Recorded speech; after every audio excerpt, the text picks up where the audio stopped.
Did you end up with a 79% that you never wanted and you don't know what to do with it to make it an 80? Or you got a mark that you're not really so entirely happy with? What do you do with that? Or you didn't make it, or you're just not happy with the program that you got accepted for and you feel like your marks disadvantaged you. Welcome, bestie. In today's video we are dealing with matric results and the outcomes that you're not happy with. So let us first start to say that congratulations to the class of 2024 for doing very well. And it is very important for you to understand that our journeys are not going to be the same. There's of course going to be a lot of pressure from society and all of that, because also remember, these matric results not only symbolizes your individual performance, but it's also schools that get looked upon. Schools use these pass rates, the bachelor endorsements and all of that to market and to show how well they teach in their schools. Districts, provinces, and it tells us about the teaching principles and the values in which they stand for in terms of education. We get to learn a lot about different schools, the schools that perform very well, districts that produce the most distinctions, districts that produce the most bachelors and so forth. So there's quite a lot that is at stake. So let us talk about with the nines, this 49s, 59s, 79s, not 89. But when you're close to moving on to another symbol, what do you do? So the Department of Education has something that we call a remarking or a rechecking. You can do this even if you don't have a 79, you have a 75, wherever, but you just have a higher chance if you have 77, 8, and 9. If you have those, then you have higher chances of, getting that mark go up, but anyone can apply for a remark if you feel like your paper was not fairly marked. So there is a rechecking, there is a remarking, and there's a viewing of scripts. So remark and recheck is what you can apply for. Recheck, they just check if everything was marked, there's nothing that was skipped. They do not usually mark, I think. But with a remarking usually they will sit down with the paper. It's a new examiner marking a script from scratch, and then they will give you your mark. Usually in this process, the marks do not go down. They usually remain the same or they go up. So you really do not lose anything by just trying to improve your marks. Because remember, if you move from a 5 to a 6, that's one more APS score. So it is really up to you. If you get into the university you want to, don't even stress about that. And then after that, if you're still not happy, you can apply to go and view your script and see what happened. Then you cannot go and view a script if you didn't apply for a remark or a recheck. Some people might want to go and rewrite. For example, a lot of people might be like, oh, I didn't get into law school or engineering or actuarial science, so that's the only program I want. And there's nothing wrong with that. Remember, some people don't have a lot of patience and be like, oh, I love helping people. I can be a doctor, I can be a nurse, I can be a dentist. Some people are like, this is what I want. And if that is the only way to get in, you cannot do another program and then transfer, then the best thing might be for you to go and rewrite. Or if there are subjects you didn't pass, rewriting is another option. So there are a lot of rewriting schools. Go and contact your school and find out about that. Some schools will offer you classes, some will not. Or some people go all together back to matric. But once again, with that, please find out from your districts and your schools about remarking. And so do find out from your districts and schools about going back to matric for the second time. I've seen amazing stories. Again, I keep saying this, it's always so inspirational when people go back to school and they end up doing so much better than they did before. And remember that our journeys are not going to be the same. Some people are going to go to university, some people are going to go into learnerships, some people are going to go into internships, apprenticeships, and all of that, which we're also going to discuss. We are all not going to go to university. The universities cannot accommodate all of the people who finish matric. Remember, also people who finished years before you are still applying. So there's quite a lot of people, and the universities are not able to accommodate that. You didn't get into your programs and all of that, check the university's late application processes and make sure you go for a program that you really like. Do not go to university for the sake of just going. Now let us talk about other options. Some people don't want to go to university. We have TVETs, we have TVET colleges that teach you practical skills. Some people want to be boilermakers. Some people want to learn HR, admin, and all of those skills that are more practical and less theoretical. so you would go to a TVET. So find out about the TVETs in your community and those that are far, whichever that you are interested in, whether it's an engineering one, whether it's the one that does office and administration, or they do N2, N3 engineering and all of that.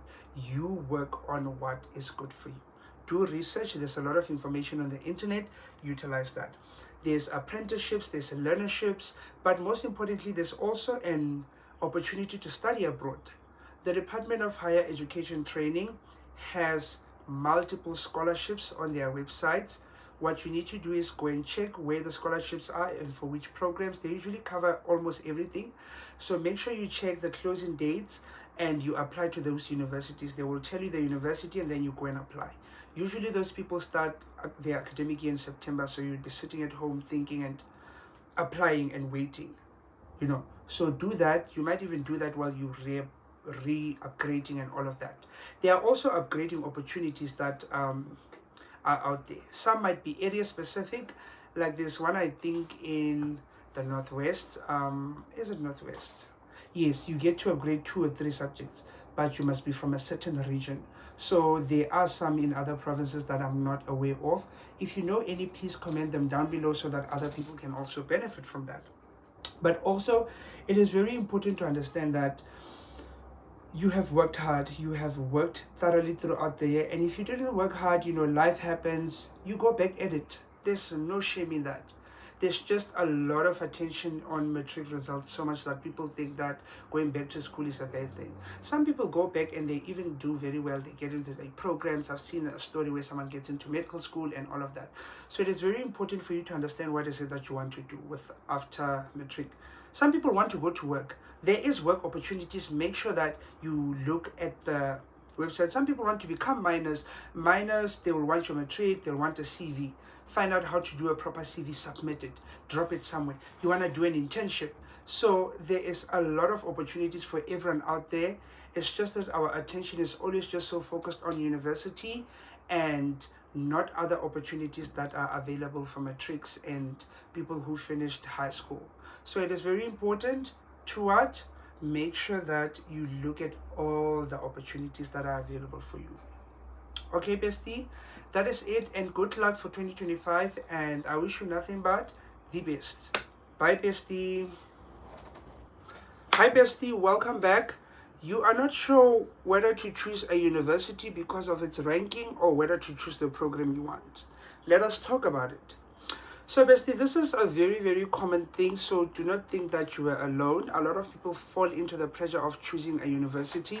You'll find out that you wanted to be a medical doctor and you find out that you got accepted at, let's say, in Limpopo, and then you got accepted for maybe occupational therapy or nursing at Wits or UCT. Then you end up choosing that because of the university, not merely because of what you like. So we're going to unpack that and talk about how passion comes first. So basically, remember, you're going to study towards a qualification, either a professional or an academic qualification. You need to know where yours is. Professional qualifications, you get the practical skills and you become a professional in that field. You become a dentist, a doctor, an actuary, a scientist. But some of them, like your BScs, your BAs, they are more academic. You have to go way up higher in the academic ladder. You need more qualifications, whereas if you have your 4-year LLB qualification, you can be practicing law. Whereas for psychology, you have to do that undergrad, you must do your honors, you must do your masters. Then you can start working as a psychologist, a clinical psychologist, like that. So you need to identify what is it that you want. So let us talk about your passion. Find out what is it that you are really interested in. What is the #1 program that you really want? Rank them in that order. And you are also going to make sure that you go to do research about the university. Remember that you need to check the student support that they have in that program, the student success, the graduation rates and all of that, and the employability of that particular university and the specific programs. So you'll find out that maybe the University A provides students with more support than University B. you would want more support, unless if you're someone who's used to working independently. Usually a lot of universities, well, if not all of them, provide support for students, but it is not all of them that, you'll find out this one is way better in terms of its student support. So find out about that. And also you need to consider funding. If you're being funded at home, your parents are paying for everything and there's no stress, you can really choose any university you want, but your passion should be your priority. For example, if you want to go to maybe the University of Cape Town, whereas going to maybe Sefako University, which one's tuition fee is more expensive? If your parents are going to feel it, then go to SMU, because then they're not going to be paying millions and millions of rands. Because at UCT, do you have funding? Do you have funding that's going to help you with that? So it is very important for you to find out whether you have appropriate funding. Some funding is specific to a university. For example, you'll find a bursary saying we'll only cover you if you go to Wits, UCT, or UP. If you don't go to those, we don't give you a bursary. Then in that instance, you have to also consider that into your decision making. The ranking is it's not really subjective, but it is merely to tell us how good the institution is, not necessarily that they are good for your program. Find out what are they good at, like what the program you want, which university is good at that.